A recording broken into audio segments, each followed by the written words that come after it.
Hi, everyone. Hi, good evening, everyone. Divya Agarwal this side.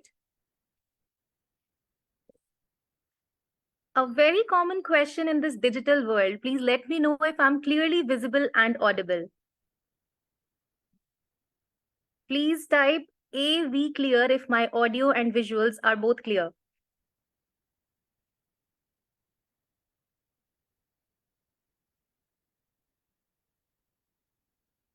Just let me know in the comment section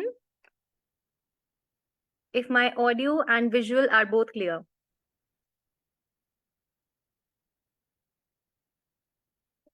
Clearly visible and audible. Thank you. Thank you so much.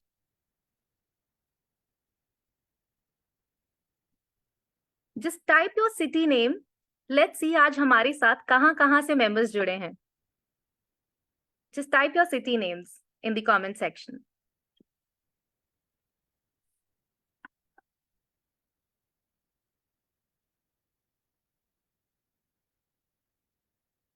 That's Siliguri,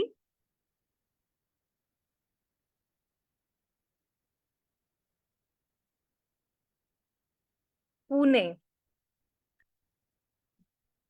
Hyderabad, Thane, Delhi.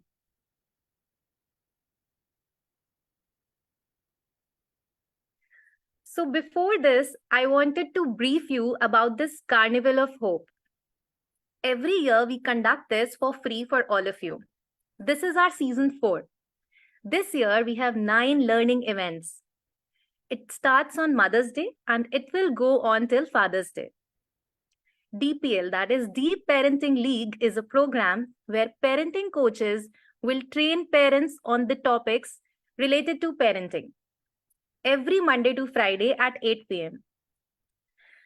There are other events also like Udan, Enlighten. Udan is for, it is related to career counseling. Enlighten is for teenagers. Teach Grow is for teachers, educators. Funtush is for family. Update to upgrade for personal development. And Pitara Kahaniyon Ka for children. You know, all under one roof. Isn't it interesting?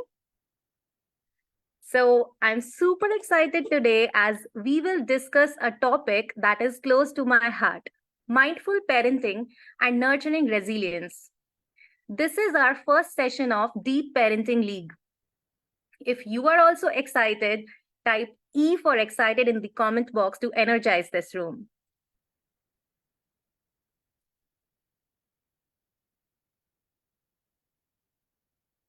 Thank you. Thank you so much. Superb.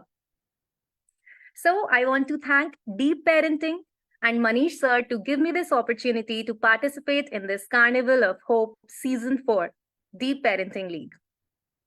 Now let me share my screen and you can just let me know if you can see my screen. Just give me a couple of seconds. Yes. So now just let me know if you can see my screen.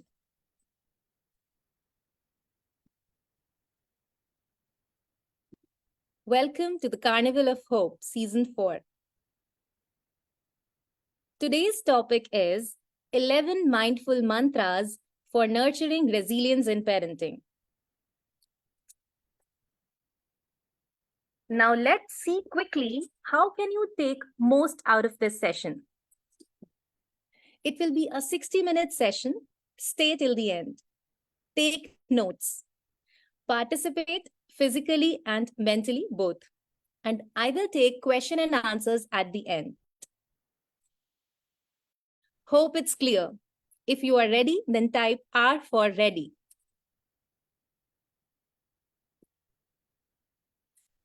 Before we delve into the 11 mindful mantras, let me take a moment to introduce myself. I need your permission to introduce myself. Type P for permission. Thank you. Thank you so much. So, I'm a qualified CS company secretary. I'm a blogger and influencer since 2017, and I'm running 3 blogs successfully. I'm also a Meta certified community manager. I have multiple Facebook communities of mothers.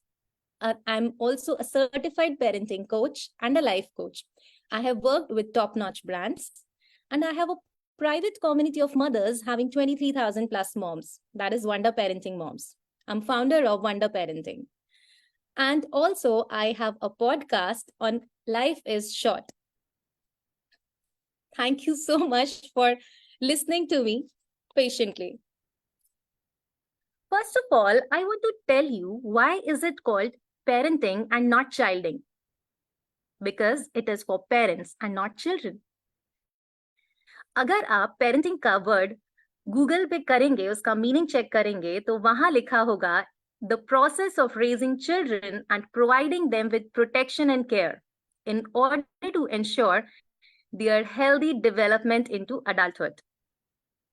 So, it seems कि responsibility सिर्फ parents पर है, but time change हो चुका है और parenting भी change हो चुकी है. So better we use the words parent child relationship, जहां पेरेंट और चाइल्ड की इक्वल रिस्पॉन्सिबिलिटी होती है. Okay, in spite of this, being adults, the major responsibility is of parents to nurture and protect their children. Do you agree with me? कि बड़े होने के नाते पेरेंट्स की रिस्पॉन्सिबिलिटी इस पेरेंट चाइल्ड रिलेशनशिप में ज्यादा रहती है अपने बच्चों को नर्चर करने की और प्रोटेक्ट करने की. सो let me know how many of you feel कि आपको अपने बच्चे का फ्रेंड बनना चाहिए या एक स्ट्रिक्ट पेरेंट का रोल प्ले करना चाहिए. जो जो अपने बच्चों के साथ फ्रेंड जैसे बिहेव करते हैं, टाइप F फॉर फ्रेंड. और जो जो अपने बच्चों के साथ पेरेंट जैसा बिहेव करते हैं, type P for parent. I can see so many mixed answers here. In reality, your child doesn't need a friend. बहुत फ्रेंड्स हैं उनके पास. उन्हें आप में एक फ्रेंड नहीं चाहिए. But they need a friendly parent जो उनके लिए रूल्स, रेगुलेशंस और बाउंड्री सेट कर पाए, उनके डे को एक स्ट्रक्चर दे पाए और उन्हें प्रॉपर्ली गाइड कर पाए. So be a friendly parent and keep guiding them. If you agree with me and if you will be a friendly parent with your child, type FP together in the comment box. Great. I'm just loving the energy of this room, the way you guys are participating in the comment box. Now, one more question I have. How many of you have heard the term good parent or bad parent? कई बार बच्चे ही बोल देते हैं आप एक good parent नहीं हो या आप एक बैड ममा हो. गुस्से में छोटे बच्चे कभी भी जब आप उन्हें डांटते हो या आप उनके मन की नहीं करते हो तो. So let me tell you that there are no good or bad parents.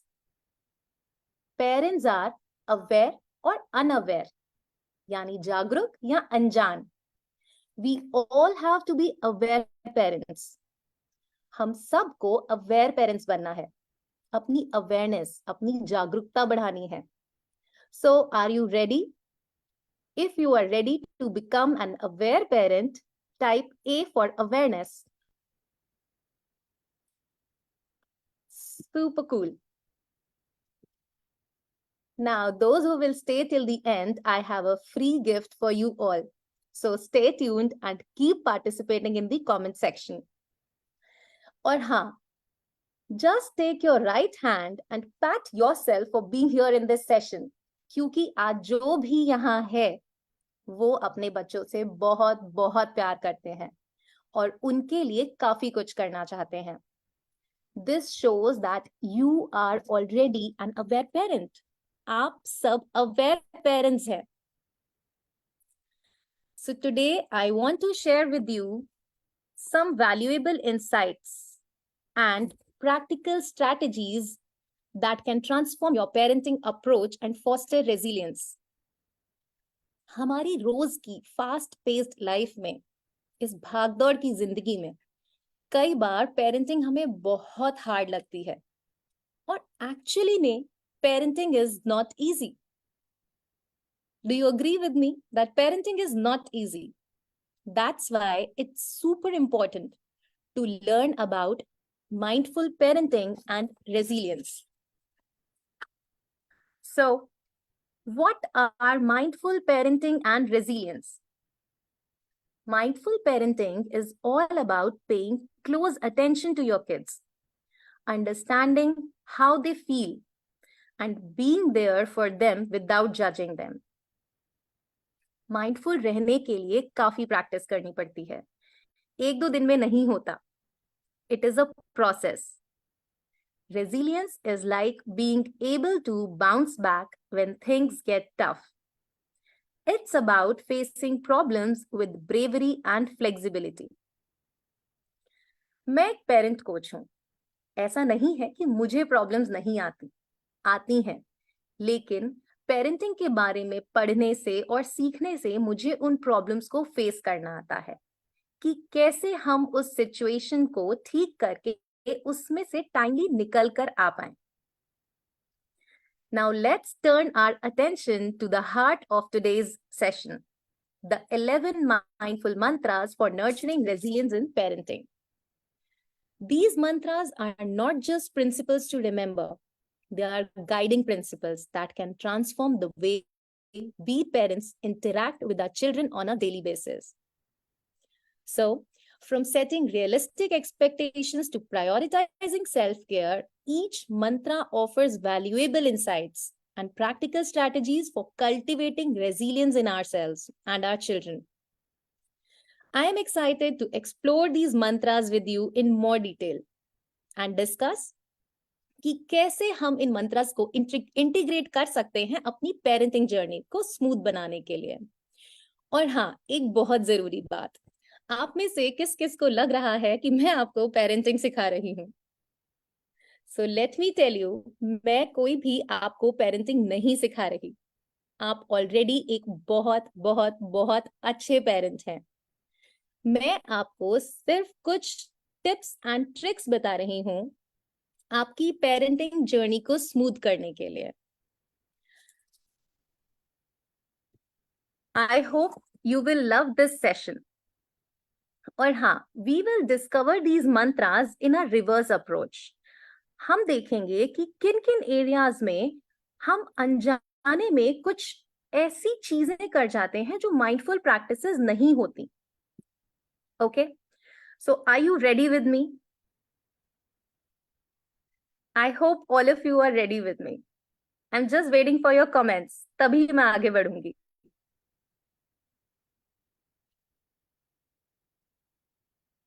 I'm glad to know. Thank you so much. I'm just loving your energy. Just loving your energy, loving the energy of this room. Thank you so much for this support. तो अब हम आगे बढ़ते हैं. मेरे parenting experience से मैं आपको बता सकती हूँ कि हम एज अ पेरेंट क्या गलतियां करते हैं. ओके? या जब हम माइंडफुल नहीं होते, पहले तो हम हमेशा ही अपने बच्चों के लिए अच्छा करना चाहते हैं. कोई पेरेंट जानबूझकर कुछ गलत नहीं करते, राइट? लेकिन कई बार हमें पता ही नहीं होता कि हम कुछ ऐसा कर जाते हैं जो सही नहीं है. अगर पता होता कि वो चीज गलत है तो हम बिल्कुल नहीं करते. Do you agree? Type A for agree if you agree with मी. और इस प्रोसेस में हमसे अच्छे की जगह कुछ गलतियां हो जाती हैं, जो कि नेचुरल है. इसका मतलब ये नहीं है कि हम एक अच्छे पेरेंट नहीं हैं. पेरेंट होने का मतलब ये बिल्कुल नहीं है कि हमसे हमेशा हर काम सही ही हो. एंड इट्स कंप्लीटली ओके अगर हमसे कोई गलतियां होती हैं. हम कोई एंजल्स नहीं है कि हर टाइम हम अच्छा ही रहें, या हमारे अंदर कोई ऐसी शक्ति नहीं है कि हम एकदम शांत हो जाएं. आफ्टर ऑल हम भी इंसान ही हैं. हमसे गलतियां हो सकती हैं, हमें गुस्सा आ सकता है और हम भी अपना कंट्रोल खो सकते हैं, क्योंकि हमारे भी इमोशंस हैं. लेकिन आज हमें ये सीखना है कि हम उन गलतियों को कैसे अवॉइड कर सकते हैं या हम उन्हें कैसे कम कर सकते हैं और अपने इमोशंस को कैसे मैनेज कर सकते हैं। कैसे? With these 11 mindful mantras. हर पेरेंट अलग होता है, हर बच्चा अलग होता है और हर किसी के सर्कमस्टांसेस भी अलग होते हैं। जरूरी नहीं है जो मंत्रा एक के लिए काम कर गया वो दूसरे के लिए भी काम कर जाएगा। तो सबको अपनी सिचुएशन, अपने सर्कमस्टांसेस और अदर फैक्टर्स के अकॉर्डिंगली एक्शंस लेने हैं। एज अ पेरेंट कोच मैं आपको हेल्प कर सकती हूँ आपकी प्रॉब्लम का रूट कॉज ढूंढने में और उसको आप कैसे मैनेज कर सकते हैं अपने हिसाब से। Thank you so much, I am getting so good and nice comments in the comment section. तो आज हम ऐसे ही 11 पेरेंटिंग सिचुएशंस डिस्कस करेंगे और साथ ही में मैं आपको ये भी बताऊंगी कि इन सिचुएशंस को कैसे हैंडल किया जाए या फिर उन गलतियों को ना किया जाए जो अगर हो गई हैं, और अगर जो गलतियां हो गई हैं तो कैसे उन्हें मैनेज किया जाए।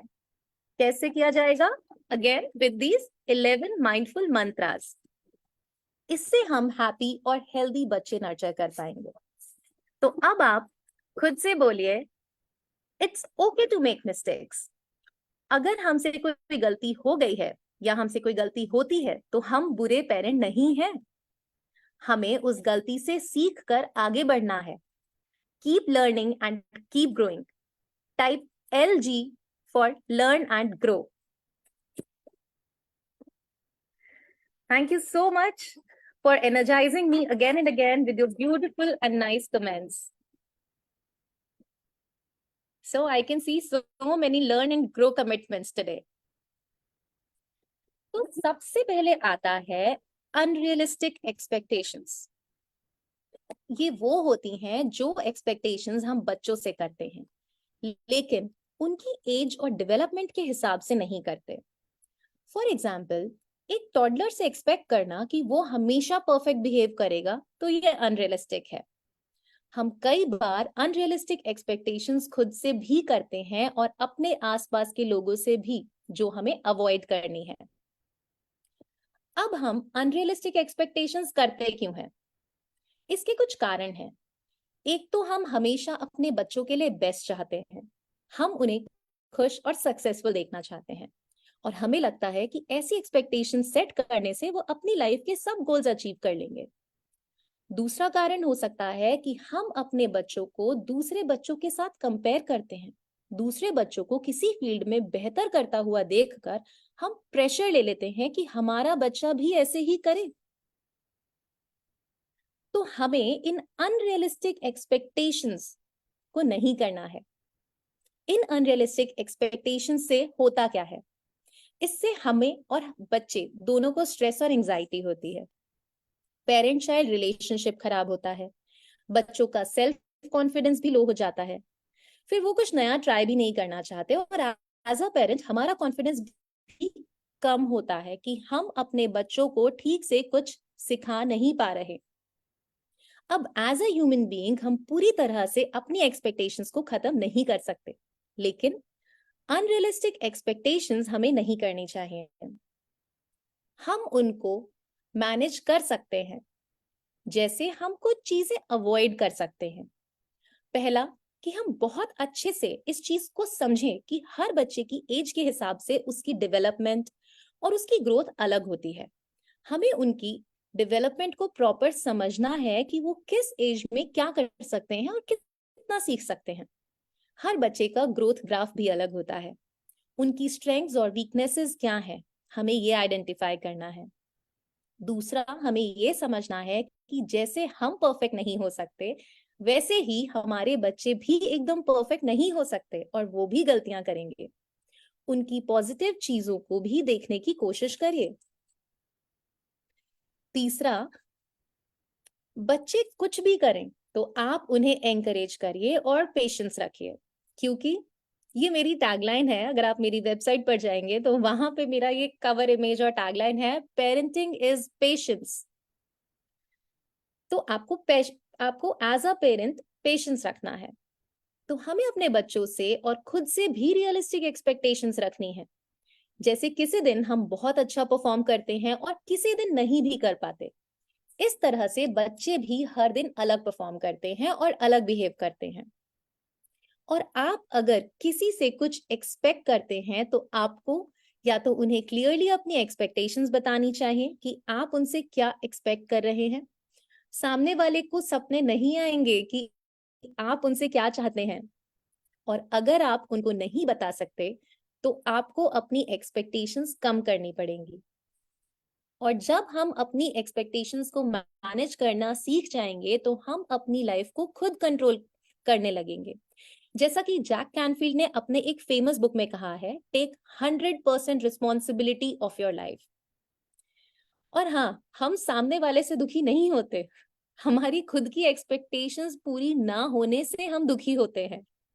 सो अगेन, प्रॉब्लम का सॉल्यूशन हमारे अंदर ही है कि हमें अपनी एक्सपेक्टेशंस मैनेज करनी है, हमें माइंडफुल रहना है। तो अब आप खुद से कमिट कीजिए कि हम अपने बच्चों से रियलिस्टिक एक्सपेक्टेशंस करेंगे और उन्हें क्लियरली अपनी एक्सपेक्टेशंस बताएंगे।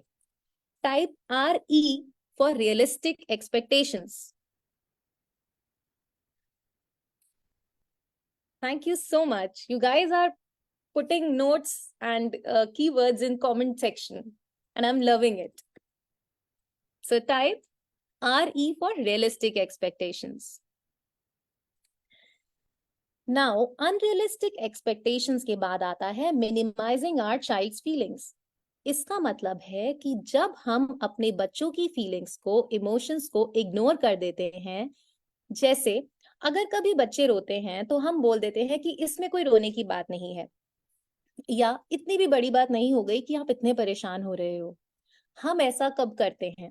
पहला, या तो हमें समझ नहीं आता कि हम खुद के इमोशंस और फीलिंग से कैसे डील करें, या फिर हम जब अपने बच्चों को पेन में नहीं देखना चाहते और हमें लगता है जब हम उन्हें ऐसा बोलेंगे तो उन्हें सैड फील नहीं होगा। यही हमारी गलती है, क्योंकि ऐसा नहीं होता। हो सकता है उस टाइम के लिए बच्चे चुप हो जाएं, लेकिन लॉन्ग टर्म में वो दबे हुए सप्रेस्ड इमोशंस फिर से उभर कर आते हैं और पहले से भी ज्यादा परेशानी होती है। बच्चों की फीलिंग्स को मिनिमाइज करने से उनको ऐसा लगता है कि उनकी फीलिंग्स इंपॉर्टेंट नहीं है और उनके इमोशंस उनके अंदर भरते चले जाते हैं, क्योंकि वो हमारे साथ खुल के शेयर नहीं कर पाते और ना हमें ट्रस्ट कर पाते हैं। यहीं से बच्चों में इमोशनल और बिहेवियरल इश्यूज शुरू हो जाते हैं, और यही कारण होते हैं फिर बच्चा अपना सेफ स्पेस दूसरों के पास ढूंढता है जो उनको अच्छे से समझें, जैसे कि उनके फ्रेंड्स या फिर फैमिली में कोई और। ये हम अगर अपने ऊपर लेके देखें, जैसे हम किसी बात पे रो रहे हैं और हमारे हस्बैंड या हमारे स्पाउस जो भी आके हमें बोल दें कि क्या फालतू बात पे रो रहे हो, कोई जरूरत नहीं है इसमें रोने की, तो क्या हमें अच्छा लगेगा? नहीं ना। उस टाइम के लिए हम उनके सामने तो चुप हो जाएंगे, लेकिन हमारे इमोशंस अंदर ही सप्रेस हो जाएंगे, जो कि बिल्कुल भी सही नहीं है, जिससे हमारी इमोशनल हेल्थ खराब हो जाएगी। और फिर हम क्या करेंगे? हम किसी और से अपनी फीलिंग्स शेयर करने लगेंगे। अब हमें इसके लिए करना क्या है? पहली चीज ये समझना बहुत जरूरी है कि हमारा बच्चा ऐसा क्यों फील कर रहा है। उसके इमोशंस को समझिए। अगर हम उनकी फीलिंग्स नहीं समझ रहे तो इसका मतलब ये नहीं है कि उनकी फीलिंग्स रियल नहीं है। दूसरा, हमें पेशेंस रखना है, क्योंकि बच्चों को टाइम लगता है अपने इमोशंस हैंडल करने में। इनफैक्ट हम सबको टाइम लगता है, कोई स्विच नहीं होता कि एकदम से ऑन ऑफ कर ले। तीसरा, हमें अपने बच्चों को यह विश्वास दिलाना है कि हमारे पास एक सेफ स्पेस है जहां वो अपनी फीलिंग्स खुल के एक्सप्रेस कर सकते हैं। ना ही हम उन्हें जज करेंगे और ना ही उनकी फीलिंग्स को मिनिमाइज करेंगे। तो अब जब भी आपका बच्चा आपके पास अपनी कोई फीलिंग्स लेकर आए, तो सबसे पहले आप उसे एक्सेप्ट करें, एक्नॉलेज करें, उसको बताएं कि आप उसकी फीलिंग्स को समझते हैं कि वो ऐसा फील कर रहा है। फॉर एग्जाम्पल, आप बोल सकते हैं कि मुझे पता है आप गुस्सा हो और आपको रोना आ रहा है, और ये आपके लिए काफी मुश्किल है। इट्स ओके अगर आपको इस टाइम गुस्सा आ रहा है, रोना आ रहा है। मम्मी को भी कई बार गुस्सा आता है, रोना आता है। मैं आपके पास हूँ, आपके साथ हूँ। अब आप मुझे बताओ कि मैं आपकी कैसे हेल्प कर सकती हूँ, आपको कैसे बेटर फील होगा। इससे उन्हें आप अपने इमोशंस मैनेज करने खुद आएंगे, क्योंकि आप उन्हीं से इसका सॉल्यूशन पूछ रहे हैं। तो अब आप खुद से कमिट कीजिए कि हम अपने बच्चे की हर फीलिंग और इमोशन को समझने की कोशिश करेंगे। So type IC for I commit. अब नेक्स्ट आता है preventing our kids from failures. ये हम करते हैं अपने बच्चों को फेल होने का एक्सपीरियंस ना देने के लिए। फॉर एग्जाम्पल, उनका कोई स्कूल प्रोजेक्ट है तो उसमें हम पूरी हेल्प कर देते हैं उनकी, या फिर किसी चीज में अगर वो स्ट्रगल कर रहे हैं तो उनके लिए हम वो काम कर देते हैं। और अपने बच्चों को फेल होते देखना काफी मुश्किल है, और तब जब हमें पता है कि हम उनका साथ दे सकते थे जिससे वो फेल नहीं होते। सपोर्ट करना अच्छी बात है, लेकिन उनके लिए उस काम को खुद पूरी तरह नहीं करना चाहिए। ऐसा हम तब करते हैं जब हम अपने बच्चों को किसी पेन या स्ट्रगल से प्रोटेक्ट करना चाहते हैं, क्योंकि हमें लगता है कि अगर वो फेल हो गए तो उनको बुरा लगेगा, वो डिसअपॉइंट हो जाएंगे, और हम सिर्फ उनको आगे बढ़ते हुए देखना चाहते हैं कि बस वो कैसे भी सक्सेसफुल हो जाएं। लेकिन लॉन्ग टर्म में इसके अच्छे से ज्यादा नेगेटिव रिजल्ट्स आते हैं। इससे बच्चे चीजों को पहले ही ट्राई नहीं करना चाहते कि हमारे पेरेंट्स हमारे लिए बेस्ट से बेस्ट ही करेंगे। फिर अगर कुछ ट्राई करते भी हैं तो उस मोटिवेशन से नहीं करते जिसमें वो खुद का बेस्ट दे पाए। बच्चे इंडिपेंडेंट नहीं हो पाते और इसीलिए उनका सेल्फ कॉन्फिडेंस भी नहीं बढ़ पाता, और वो फेल होने के इमोशंस को हैंडल नहीं कर पाते, सीख ही नहीं पाते कि कैसे हैंडल करना है। तो सबसे पहले तो हमें बच्चों को सिखाना है कि फेल होना एक नॉर्मल बात है, और हर कोई कभी ना कभी लाइफ में किसी पॉइंट पर फेल होता ही है। Fail means first attempt in learning.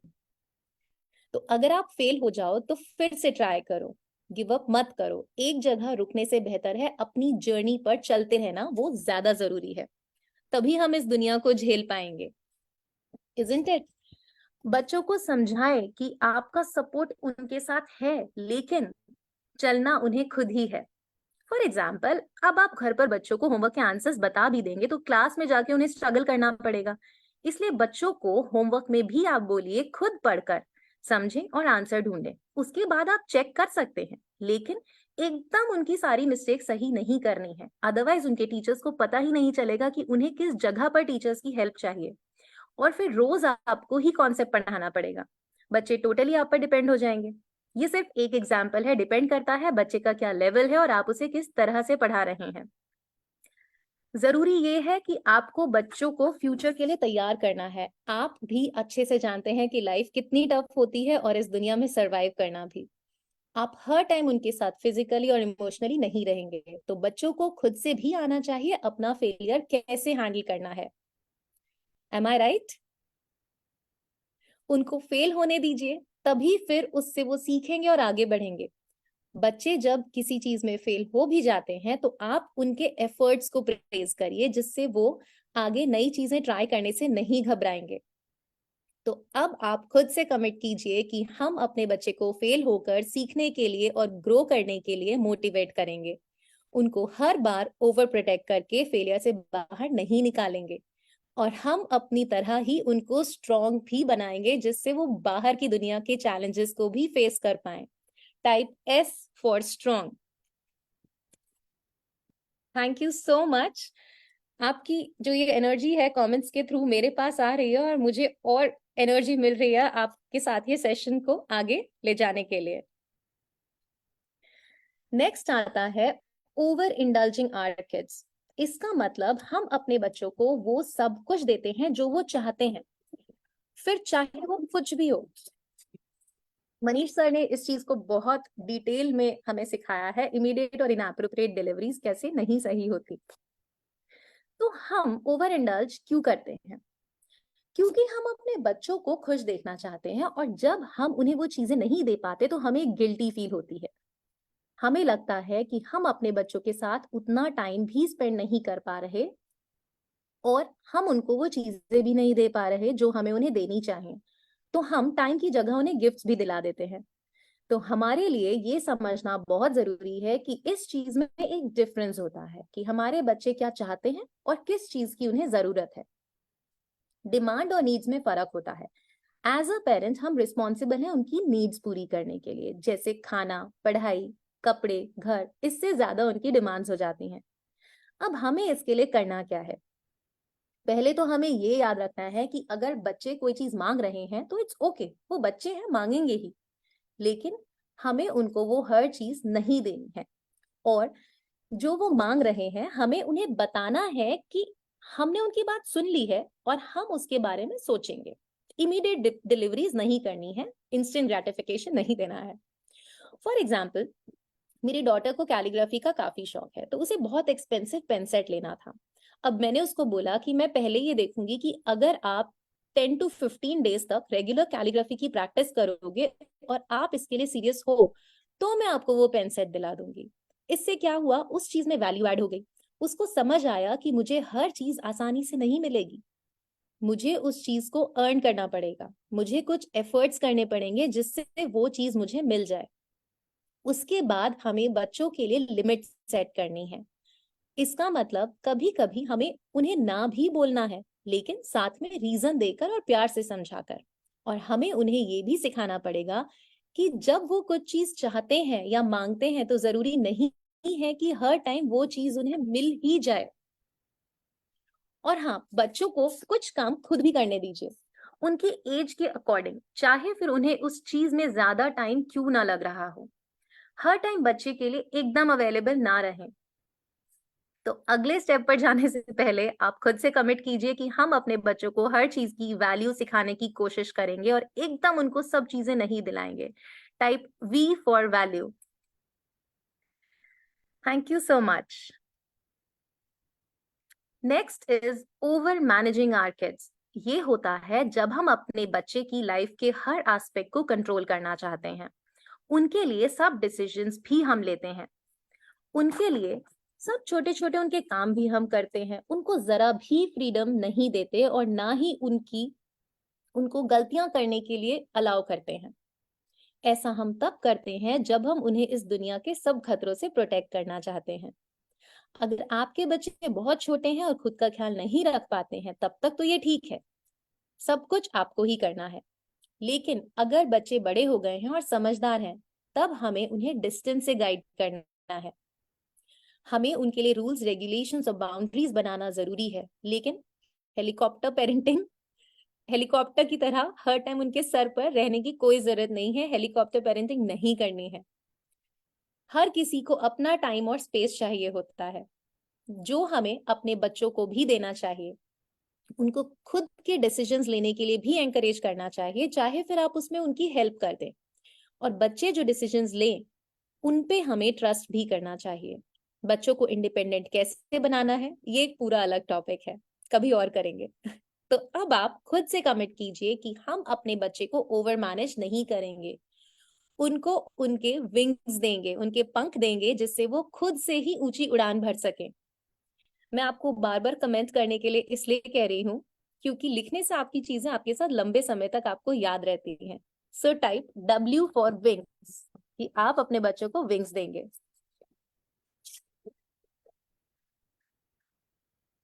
सो ये हमारी लाइफ की सबसे बड़ी गलती होती है जब हम खुद से, अपने बच्चों से या अपने आसपास के लोगों से उम्मीद करते हैं कि हर टाइम हर चीज परफेक्ट हो। हम कई बार इतने हाई बेंचमार्क सेट कर देते हैं बच्चों के लिए कि उनके लिए वहां तक पहुंचना ही मुश्किल हो जाता है और फिर उनका कॉन्फिडेंस लो हो जाता है। परफेक्शन क्या है किसी को नहीं पता, किसी के लिए कुछ परफेक्ट है तो किसी के लिए कुछ और। हर चीज में परफेक्शन ढूंढने से कभी हमें सेटिस्फैक्शन नहीं मिलता और हम खुश नहीं रह पाते। हम जितना भी कर लें हमें वो कम ही लगता है। हम अपने बच्चों को पढ़ाते टाइम भी परफेक्शन एक्सपेक्ट करते हैं कि वो एकदम सब चीजें परफेक्टली करें, चाहे वो राइटिंग हो, कलरिंग हो या फिर कोई स्पोर्ट्स हो। इनफैक्ट हम चाहते हैं कि खाना भी वो परफेक्टली खाएं, और जब वो ऐसा नहीं करते तो हम परेशान हो जाते हैं, खुद का स्ट्रेस लेवल बढ़ा लेते हैं, उनकी छोटी सी गलती के लिए भी डांट देते हैं, उन पे गुस्सा होने लगते हैं अगर वो हमारी एक्सपेक्टेशंस तक नहीं आ पाते। उन पर काफी प्रेशर आ जाता है और फिर हमारी और हमारे बच्चे की एनर्जी लो हो जाती है। वो कुछ नया ट्राई करने से डरते हैं कि अगर अच्छे से नहीं हुआ तो मम्मी नाराज होंगी, पापा नाराज होंगे। फॉर एग्जाम्पल, स्कूल में कोई कंपटीशन है और बच्चा पार्टिसिपेट नहीं करना चाहता, उसको डर है कि वो उसमें फर्स्ट नहीं आ पाएगा। तब हमें उसे ये समझाना है कि पार्टिसिपेट करना जरूरी है, जीतना नहीं। क्योंकि पार्टिसिपेशन की जर्नी में ही आप काफी कुछ सीख लोगे जो हमेशा आपके काम आएगा। इसीलिए परफेक्शन के डर से कभी नहीं रुकना, ट्राई करते रहना है और लाइफ में चलते रहना है। तो अब आपको फिर से एक बार खुद से कमिट करना है और कमेंट में लिखिए, आप पहले कमिट कीजिए कि हम हर चीज में परफेक्शन एक्सपेक्ट नहीं करेंगे। ओके, हम एम्ब्रेस करेंगे ग्रोथ एंड लर्निंग, बच्चों पर प्रेशर नहीं डालेंगे। परफेक्शन इज अ मिथ, तो आप उनके एफर्ट्स को अप्रिशिएट करेंगे। तो टाइप करिए ई फॉर एफर्ट्स।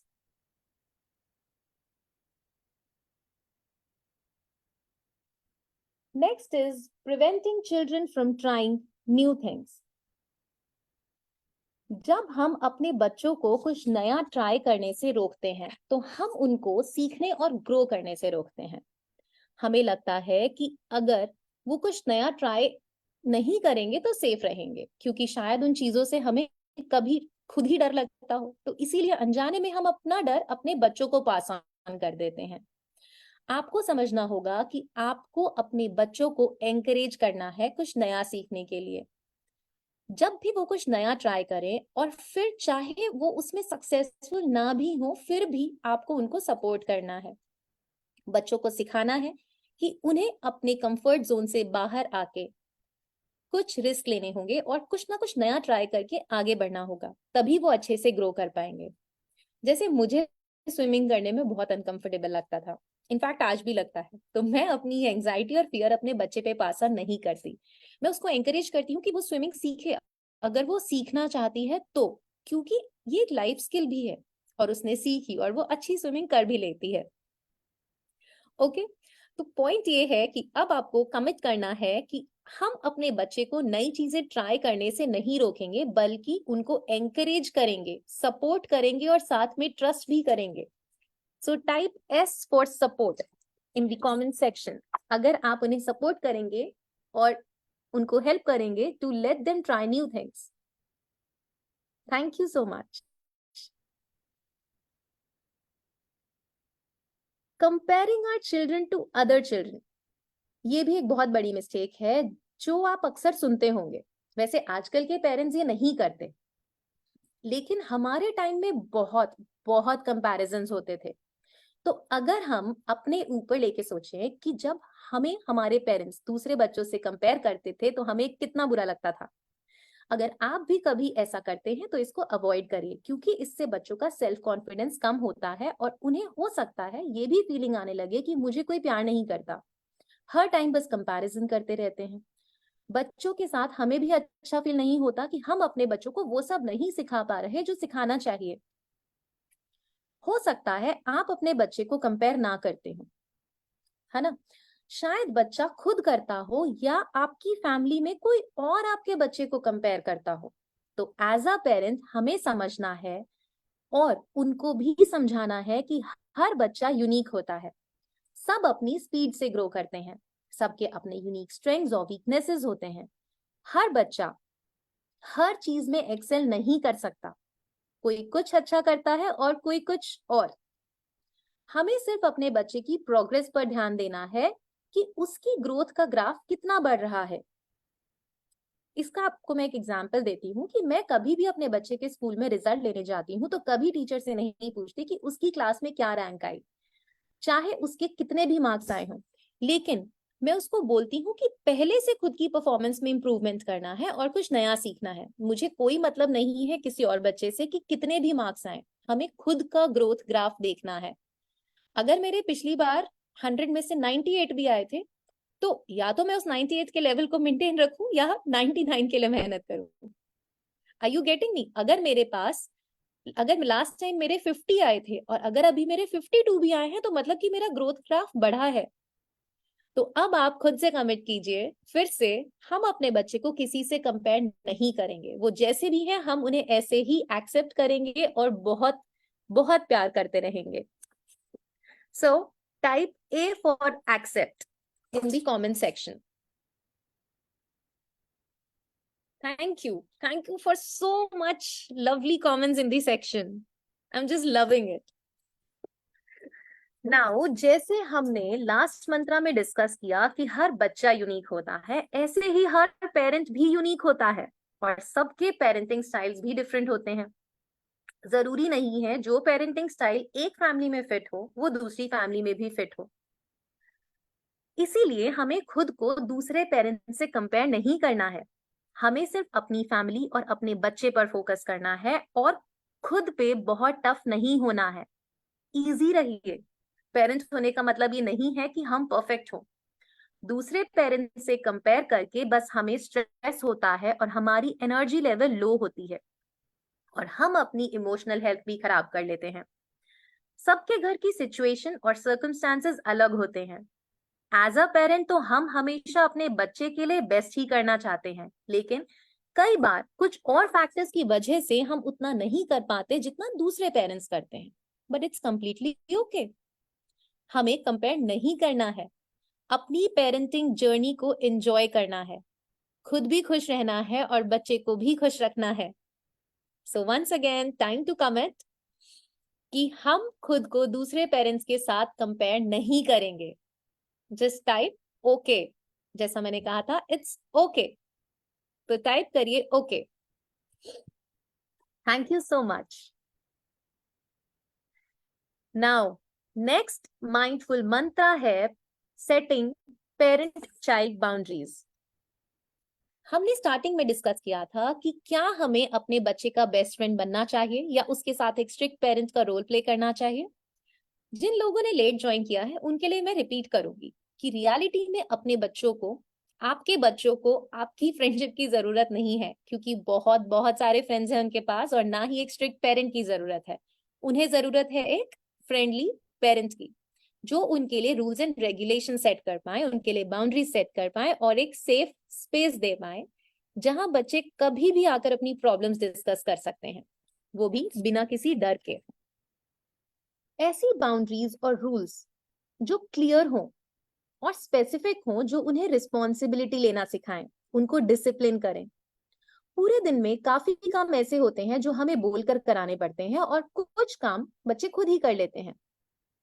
फिर भी आपको बच्चों के साथ बैठकर एक लिस्ट बनानी चाहिए, नेगोशिएबल्स और नॉन नेगोशिएबल्स की।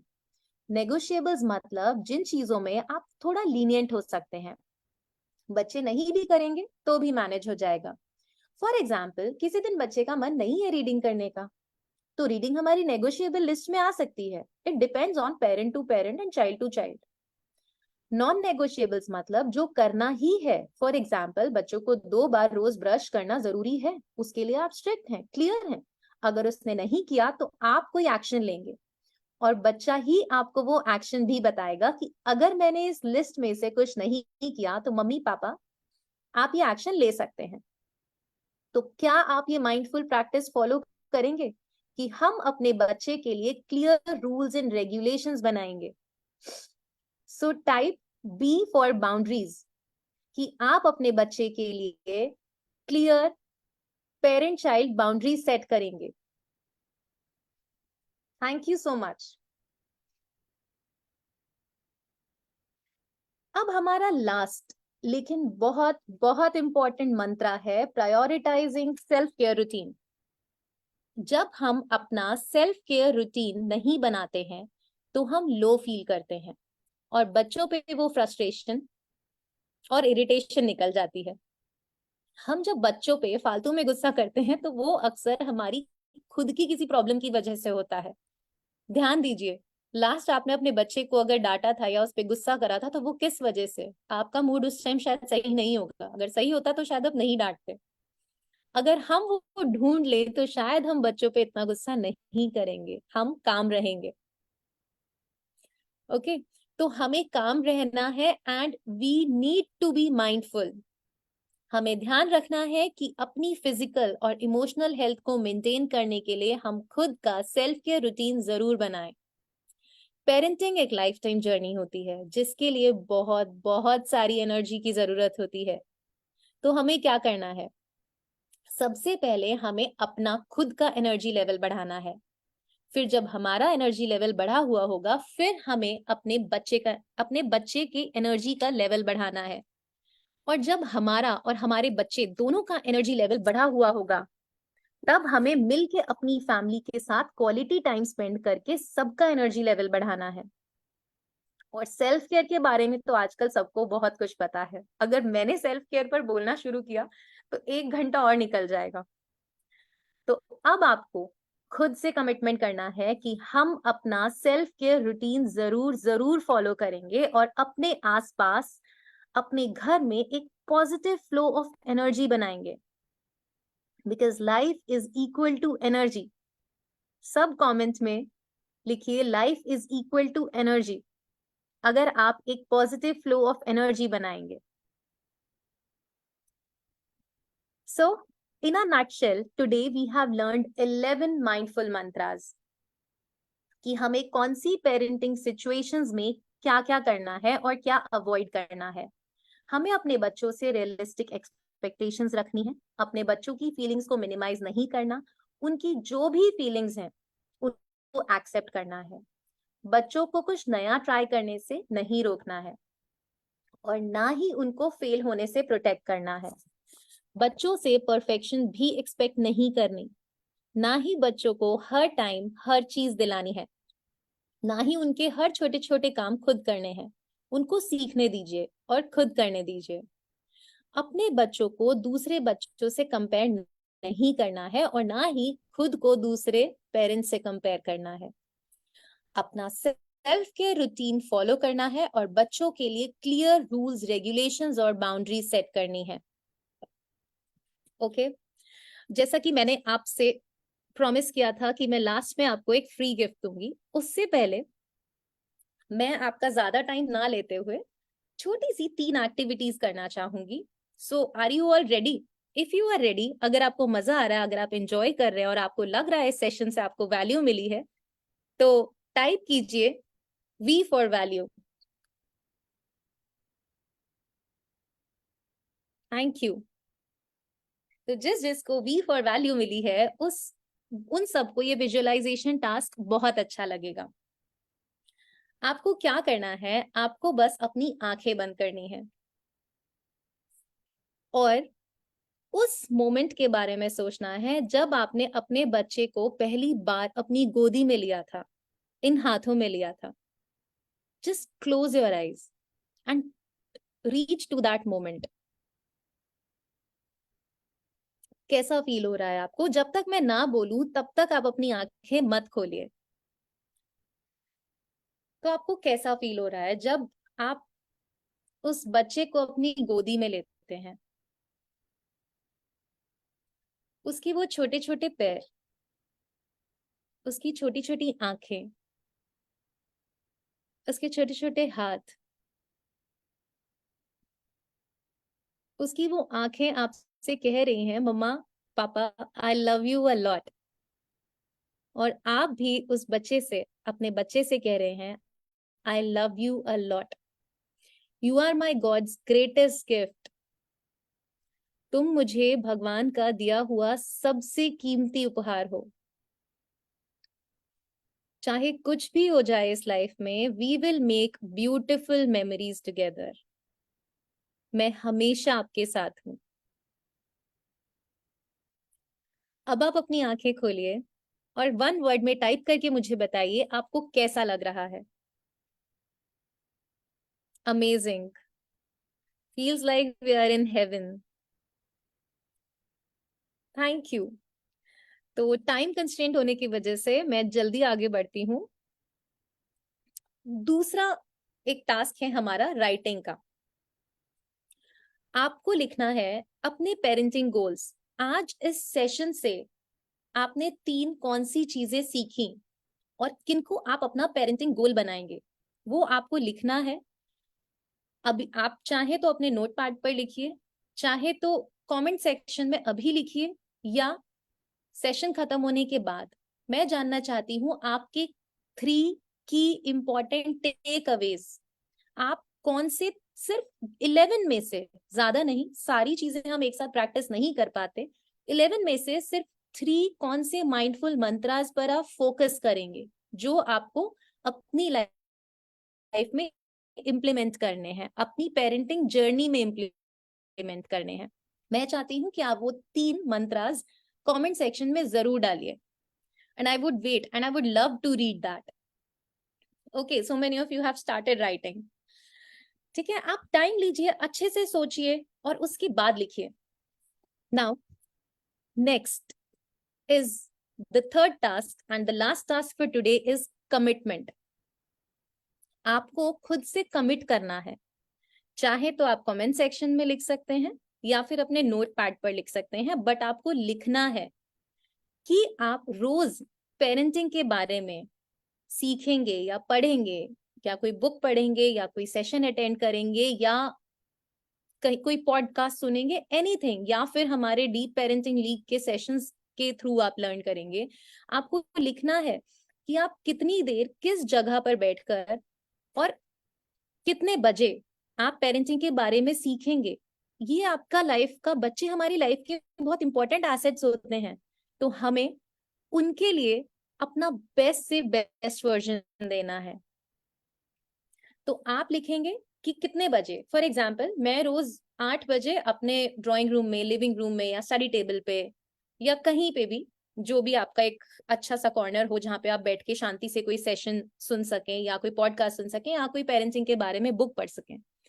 तो कितने बजे कितनी देर तक, चाहे 30 मिनट्स, मैं तो कहती हूँ आप 24 घंटे में से सिर्फ 24 मिनट भी अगर निकाल लेना अपनी पेरेंटिंग के लिए, you will do wonders. Wonders. Okay. Time for the gift. Now let me share a form with all of you. मैं आप सबके साथ एक फॉर्म शेयर करना चाहती हूँ. उस फॉर्म को जब आप फिल करेंगे तो हम आपको कुछ फ्रीबीज भेजेंगे आपके ईमेल एड्रेस पर. जस्ट अ सेकेंड, मैंने कमेंट सेक्शन में वो फॉर्म का लिंक शेयर कर दिया है. आप इस फॉर्म को फिल करिए. जैसे जैसे हमारे पास डेटा आएगा वैसे वैसे हम आपको आपके फ्रीबीज पहुंचाएंगे. आई होप आप सबको ये सेशन अच्छा लगा हो. So, and yes, stay tuned for our next session tomorrow on the topic Role of Parent in Early Childhood Development by Miss Paulomi Sharkar. Okay. Thank you so much मेरे साथ इस parenting journey पर चलने के लिए. And thank you Manish sir for giving me this wonderful opportunity. Thank you so much. Deep gratitude. Some of you are saying that you are not able to see the form. मैंने link share किया है comment section में. Let me share it again. We will pin this. Yes. Okay. Paulomi, can you help me to pin this comment?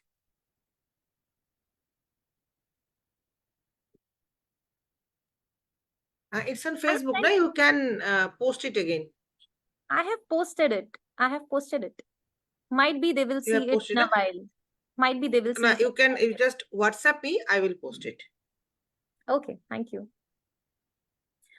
So thank you so much. Once again, deep gratitude and stay happy and healthy.